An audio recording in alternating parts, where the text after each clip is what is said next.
everybody. I'm Lauren. I'm Emma. And you're listening to the Oakview.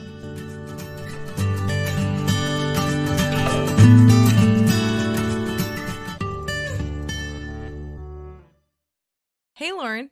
Hi, everybody. Hey, guys. Welcome and back. Emma. Oh, and me too. Hi, Lauren. Emma, look, you're looking cute over Zoom today. Thank you. I have my hair in a tight bun with like almost a center part and my glasses, and I just feel super. Wow, I don't know. You're Meryl very Streep. descriptive. Do me now. Okay, Lauren is doing a grunge, but wet hair, and if you can know my reference, you understand. Hilarious.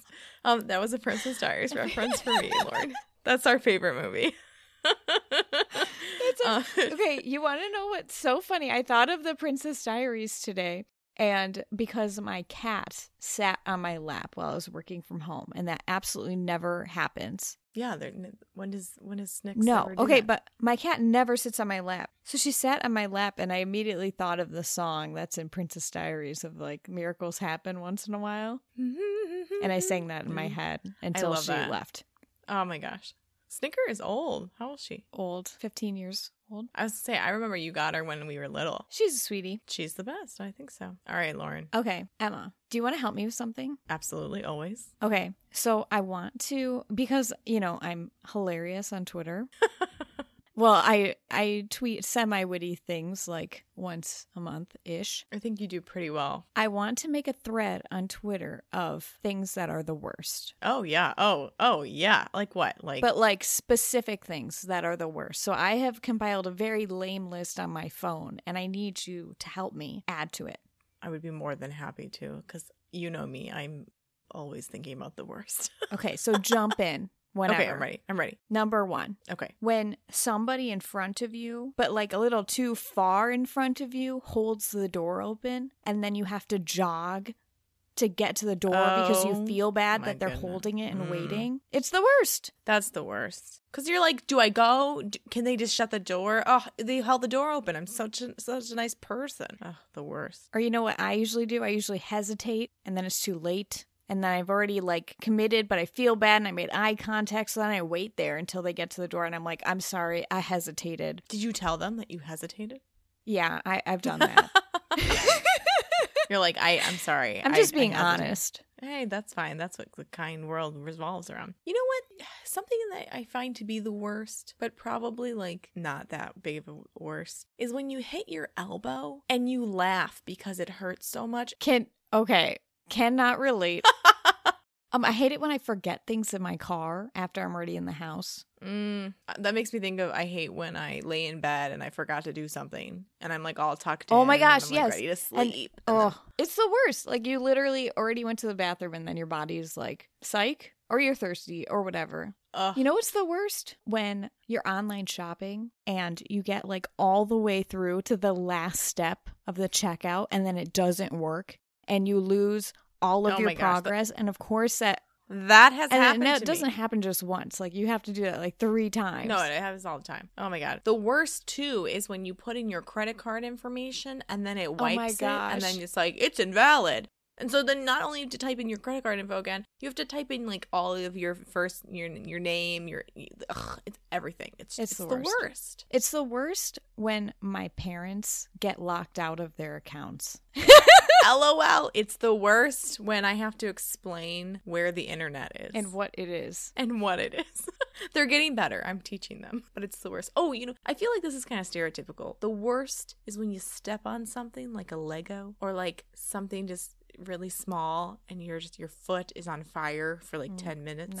No, thank you. It just hurt. The worst. No, thank you. Ooh, so you ever have a cold shower because everyone in your house used all the hot water? Yeah. Like that's the worst. Like, what, are you not considering me? Consider me too. LOL. I think this is a pretty good list. I feel good about it. Okay, that's good. Oh, I have one more because I was thinking about. Okay, similar to your door thing. You're on a roll. Things annoy me.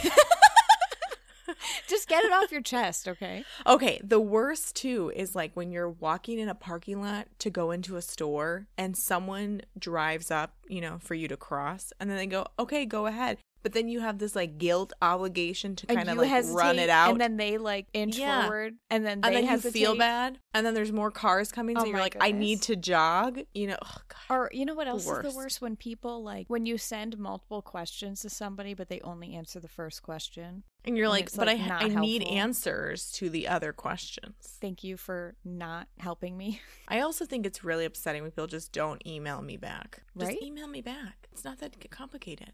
I feel like this list is being compiled. All right, well, you better acknowledge every single one of my points. It's a good transition into kind of what we wanted to talk about today. Well, if you become Twitter famous, then I'm definitely going to quit my job and do this full time. All I want in life.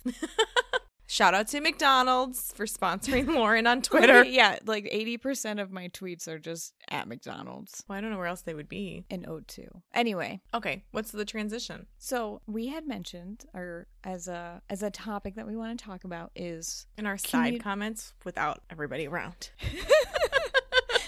When we scheme our plan. Oh, yeah. When we specially cultivate this episode for you, our listener, from us to you, a gift. From you to us, to you from us. This is what we're talking about. If it's not what you wanted us to talk about, that's on you for not asking us to talk about something else. You can email us at theoakviewpodcast@gmail.com. All right, transition. What a plug! Love. I loved that plug. It was such a good one. Us. Wow, we're such good podcasters. Lauren, we are vibing today. We're killing it. Oh, gosh. Shout out to our 30 friends. Shout out to numero uno thing that is the worst that Emma and I feel to our bare bones core is when Emma and I record an entire episode and then realize that the mic was not working and picking up our voices. Not that this has happened from experience because we're professionals, but like let's just say twice. It's the worst. Lauren, don't lie to the people. It's happened to us twice. But the first time was moment. No, it wasn't. But the first time it was my fault, and the second time was her fault. So I think we're even. And it's a mistake that hopefully we each won't make twice. Because that would be the worst. Checked it out. We're hurdling over some of these initial starting of a podcast obstacles. I mean, we're 12 episodes in. I mean, we should probably get it together. Get it together. 2021. Have it all, be it all. We are it all. I couldn't have said it better myself. Miracles happen once in a while. I love that movie too much. That's so funny. I don't know why.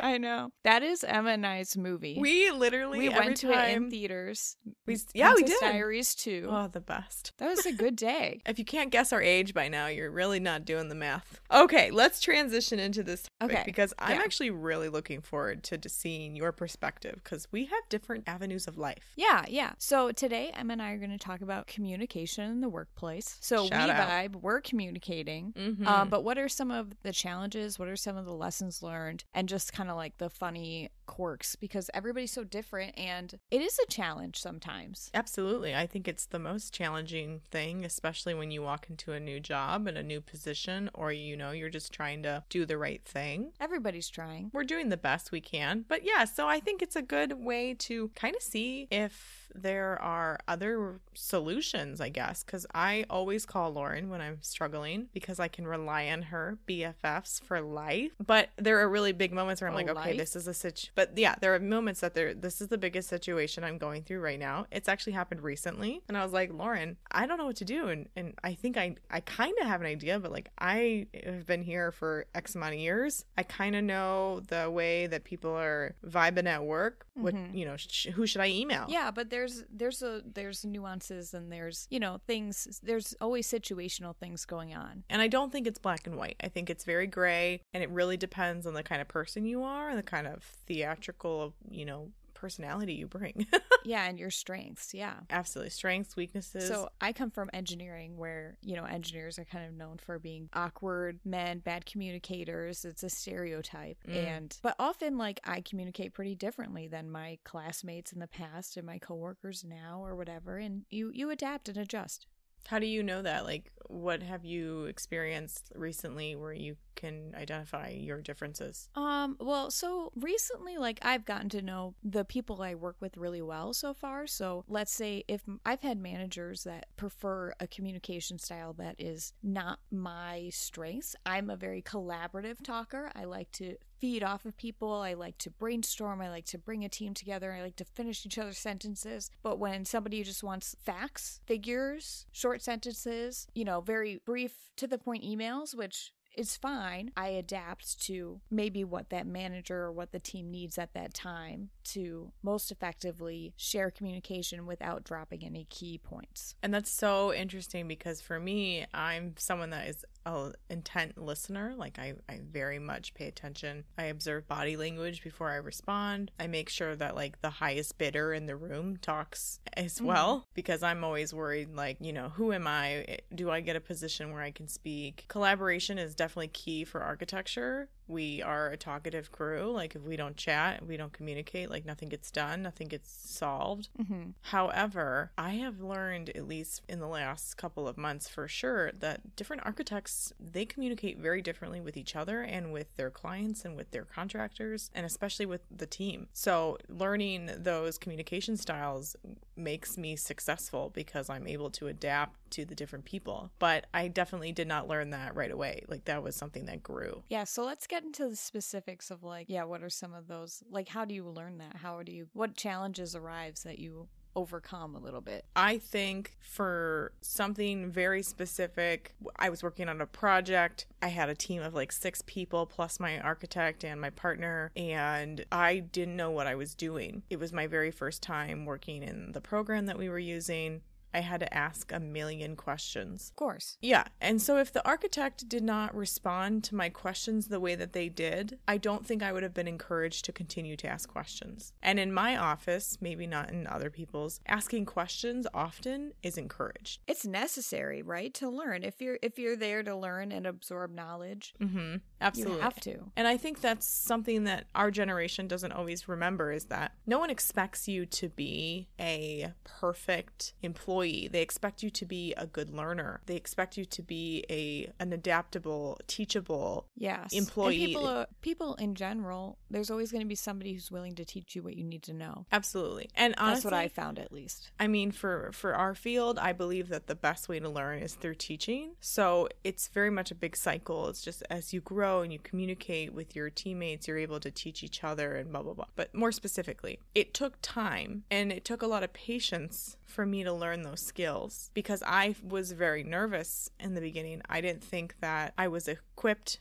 for the job at points because I didn't have all this knowledge. But for my field, I need time to gain that knowledge. I don't think that always works for everybody else, though. Absolutely. You know what I did when I first started my career? This is kind of funny. I got into this new department of a group that I really was not an expert in. I had a lot to learn. And I picked one person in the group who I really admired and wanted to emulate. And just a really hard worker. Everybody respects them. Everybody likes them. They work really hard. They're so smart. And so I would ask them so many questions, and, they were my teacher for a lot of things. And, I got it in my head, like, I want to be like them, right? But that person happened to be really quiet, right? Ooh, not and that's your style. So not, like I really connect with my coworkers and bring a team together and have these interpersonal relationships. So in meetings, sometimes I would think to myself, like, oh, if I want to be like them, I'm going to keep my mouth shut. I'm going to observe. I'm going to listen, right? But then over time, I learned that I wasn't bringing myself to the table fully. Sometimes I had things that should have been shared in those meetings, and I would comment on them after the meetings to my coworkers and be like, oh, did anybody think of this? And they're like, Lauren, why didn't you say that in the meeting? That's such a good point. Like you could have spoken up, but you didn't know because the people around you weren't that kind of active. I don't know. I don't even know how to phrase that. They weren't like that. But, I had to go through that process to kind of find my voice and then gain the confidence to say, I know what I'm talking about in these instances. It's funny to me when you say that because you admired someone who was admired by others, but you realized quite quickly, in the sense that it was, over a year's time, that wasn't for you. Like, that wasn't the way that you were going to be noticed or helpful or could be able to contribute to the team. And I'm laughing because when I got hired I was like the kid who always did the right thing. Yeah. I'm not talking about, always being positive or something. Just like, I never would do anything wrong. If I was unsure, instead of at previous jobs, if you were unsure, people wouldn't ask. Like, I always ask. Yes. I always ask if this is right. So over time, my bosses were like, Emma, trust your instincts. Like, you went to college. Like, it's okay. It's okay. It's okay. And it's okay if you fail. And I was like, oh, okay. And they're like, we're not going to put drawings out into the universe with them being incorrect. Like, there's going to be steps for me or you or someone else to check. So trust yourself. Also, do some research on your own. And that was a second skill that I learned. Not only communicating, but also being able to be accountable, to be able to contribute. Know when to ask the questions. Know when to ask the questions. Know what kind of questions to ask. And also do your own research. And then that only makes you look better, right? Yes. And they really appreciated that because I would come with a list. And this is the type A person I am. I'm very particular. I'm very anal about things. I just am. It's just me. So I would come with a list to the boss or to the supervisor, whoever I was working with. I'd be like, hi, I have some questions about X project or this thing. And they'd look at me like, I need to have it written down. I need to know that I'm doing it right and correct. The amount of notebooks that we have at work, just piles of notes from projects and conversations. Best skill I ever learned was do your research, write it down. Yes, be prepared. Especially for things that are common. Like in my job, this is going to be very detailed. The specific distance between a door to open and close, depending on the push-pull, varies from 12 inches to 18 inches. And I didn't know that. And I was constantly told, hey, remember the push-pull? And I was like, what? Emma, write it down. Push-pull, 12 to 18. Like, know your math.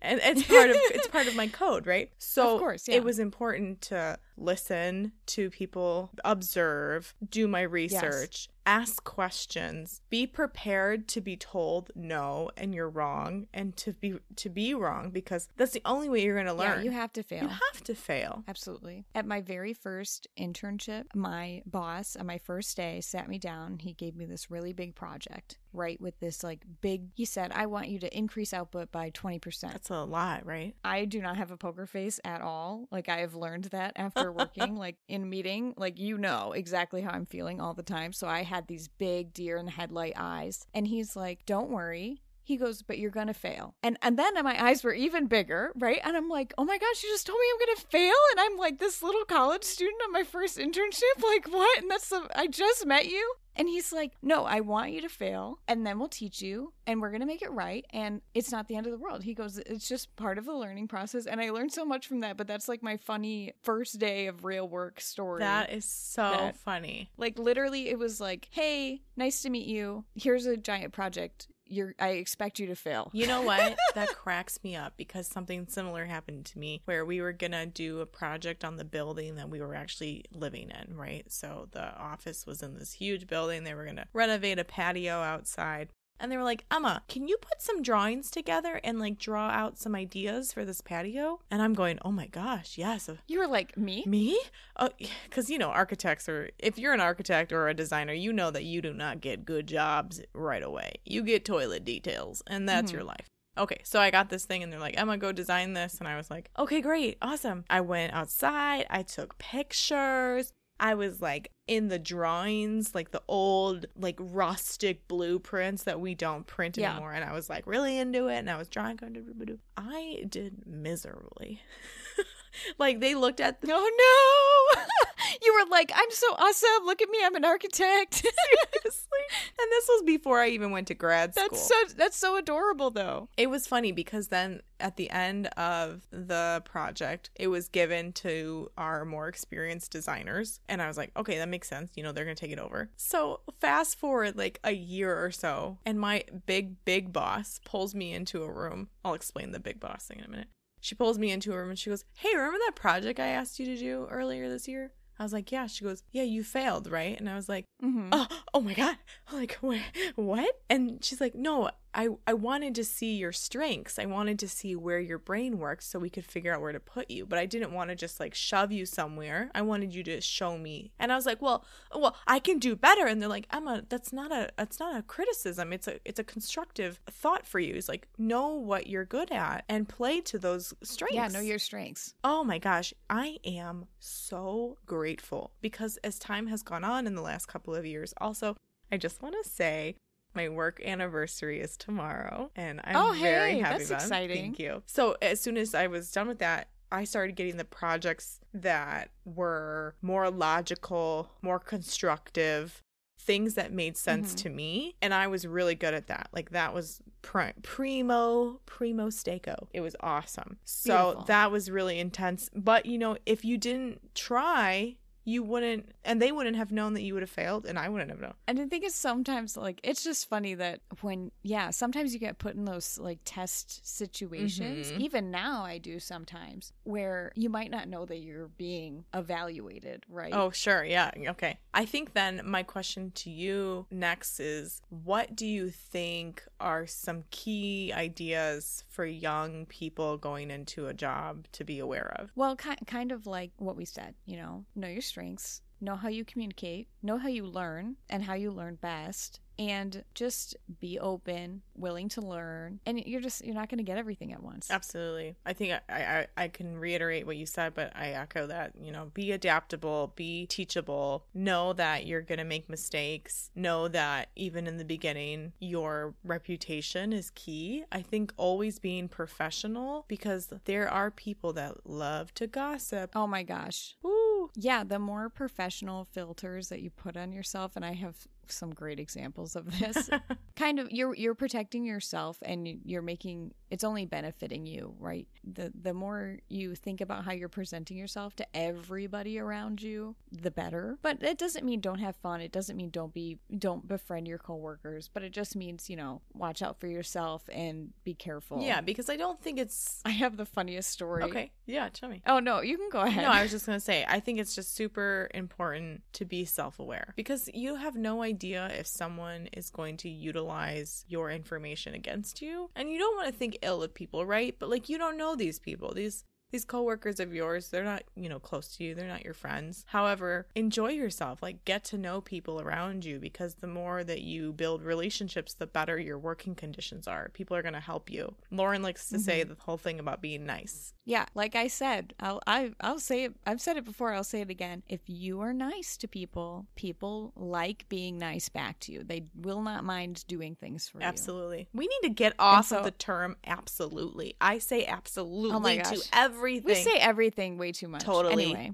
Okay, so I have the funniest story. The worst. Kind of about putting a professional filter on yourself. So that person that I emulated so much that I wanted to be like them, and they taught me so much stuff, and they would sit me down, they would learn stuff. But also in that year, I befriended them, and I would make really funny comments about how I had no idea what I was doing, and I would ask them a lot of questions, and I would make jokes about, I'm avoiding that because I don't want to do it, or not working hard, or like not having any idea of what I was doing. And then fast forward a year later, that person is my boss. Oh my God. And I literally sat them down and I was like, listen, I know I just spent a year like telling you funny stories about how I don't work hard and I don't know what I'm doing. Like, I promise I'm not that bad. I said, I promise I'm going to work really hard for you. You're like, let me tell you the truth. I'm actually a very hard worker. Please promote me.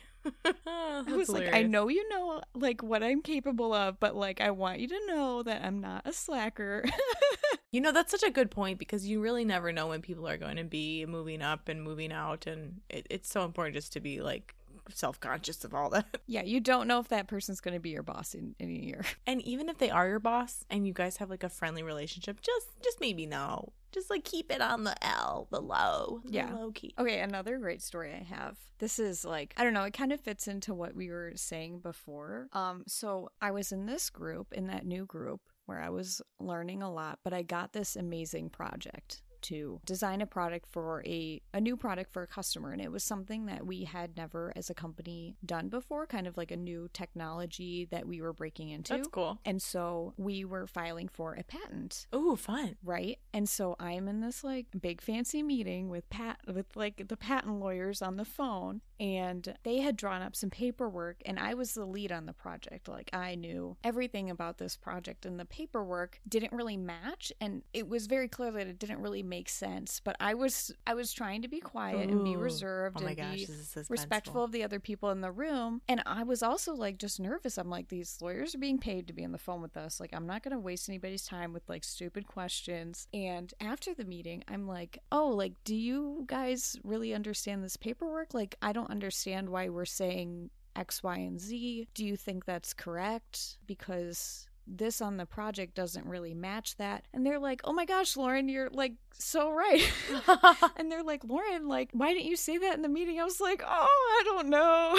But that's so true. Like, you wouldn't know. Anyway, we were able to have another meeting with them, and I went through that paperwork so diligently because I was leading the project and I was just the one with all of the information. And that was a big lesson learned for me, just to say, like, I literally like wrote it down in my notebook. When you know what you're talking about, you need to talk in the meetings. When you're the person, you need to be the person. And I was able to have them rewrite all of the paperwork correctly, and I looked at it, every sentence in detail, and it made me look really good because I was very prepared, just like you are. Shout out. And, you know, and then it was really successful and we filed for this patent. Yeah, I think that is something that it will take time if you are not someone that is very confident in yourself or in your decision making to realize that this is a perfect time and a great opportunity to speak out. Yeah, they're presented to you. Right. And, you know, I didn't expect that coming in a group that I was new to. Yeah, the opportunity absolutely just presented itself. You know, not as grand as a patent, but recently I was put on a new project and... Well, I'm just going to say that last week you bragged about your teeth, so... My teeth are amazing. They look great.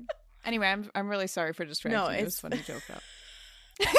This is awesome. Okay. So recently I was put on a new project, and a lot of the conversations that we were having revolved around these deadlines, right? So it's like, how quickly can we get X amount of stuff done to meet this deadline? Now, me being someone who is like a very fast worker, I was like, okay, what exactly do you want me to accomplish by this day? Because I can do numerous amount of tasks, but I need to be guided. And that is how I am strong in my work world. I have to tell someone, I need someone to point out what I need here. I need to ask you, whoever's in charge of me, hey, can you tell me what just the expectations are of this project? Because I need to be up to date and informed at all costs to do this as best as I can. Sometimes, though, when you're put on a new project, you're not always given all of the information, so you have to seek it out. But I'm someone who actively goes to the person and says, hey, I'm new. I just want to know what you're expecting of me as an employee on this project, you know, as a colleague, as a coworker. And do people appreciate They do because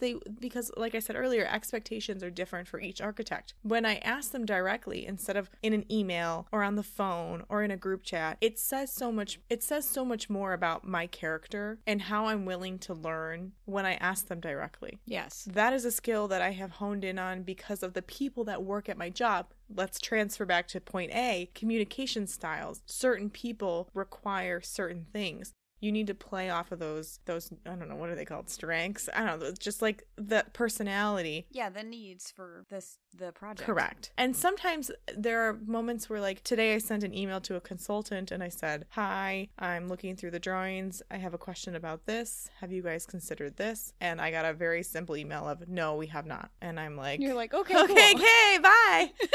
So thank you. Thank you.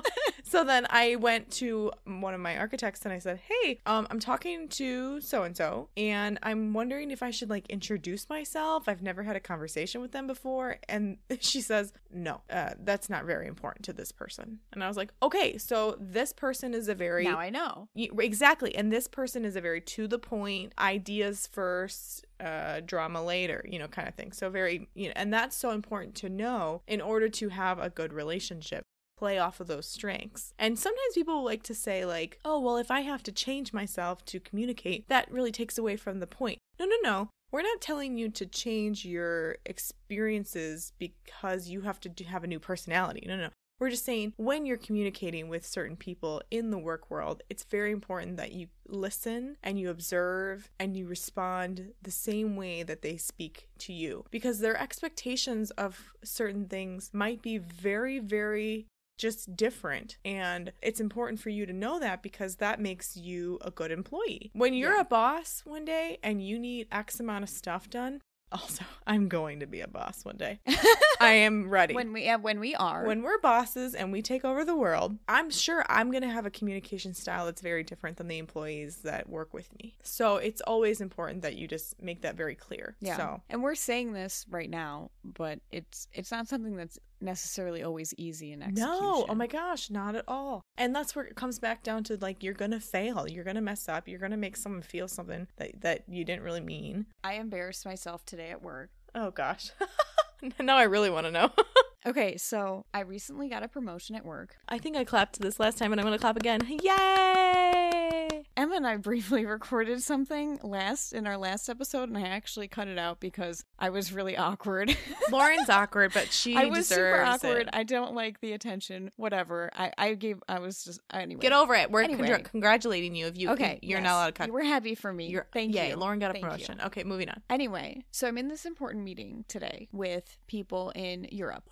We're going over these projects. Casually talking about Europe. Had to get on some calls early this morning, and we were going over project details. And in the PowerPoints that they were sharing, there was some like acronyms that I had not seen before. And so during the meeting, any questions or whatever, I said, "Can we go over these points?" And I was just wanting to confirm that the acronyms correlated to my, English version and understanding that we were on the same page. Then after the meeting, I got an email from one of the people leading the meeting. They're like, "Lauren, you had some questions in the meeting about these topics." And then they were like explaining the topics to me.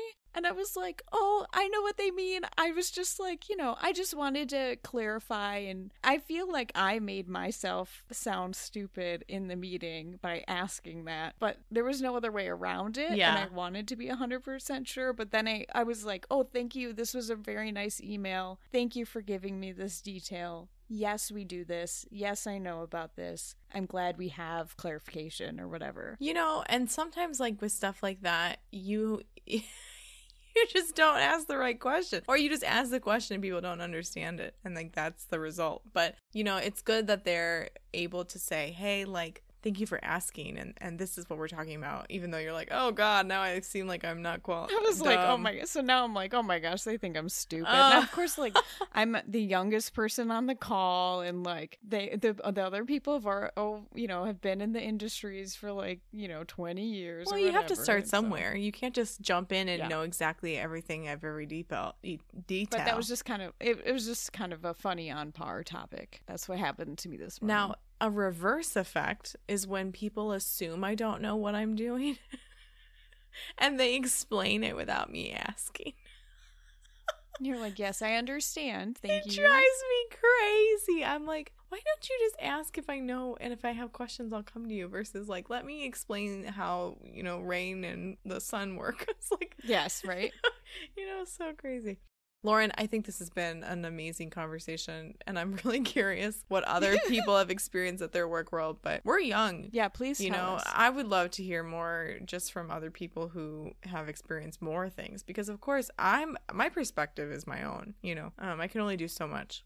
I feel like it was one thing that we had talked about before. Just give me a second. I want to remember it. Okay, a challenge that I have sometime as a woman in the workforce. Shout out to being a woman in the workforce. And as a type A female engineer, right, I'm very organized. Yes. I'm very always prepared. Oh, yes. I enjoy being extra prepared by having handouts or organizing meeting notes or filing things in our network drive to make them more accessible and, communicating key information for people who need it. And I feel like sometimes that can make me seem like I am approachable in a secretarial role there. Oh. And I try very hard to distinguish if I'm in charge of the project or if I'm leading a meeting, I'm going to be over prepared. However, that doesn't mean you can ask me to organize your PowerPoint for you. Absolutely. Or that doesn't mean you can ask me to file these papers for you every time. I think that's really amazing to think about, because if you put yourself into a box, you have to then set boundaries to pull yourself out of that box, right? Yes, and that's a hard thing to do. Yeah, I have to set my own barriers for myself to sometimes say no so that I am knowing my worth and representing myself professionally and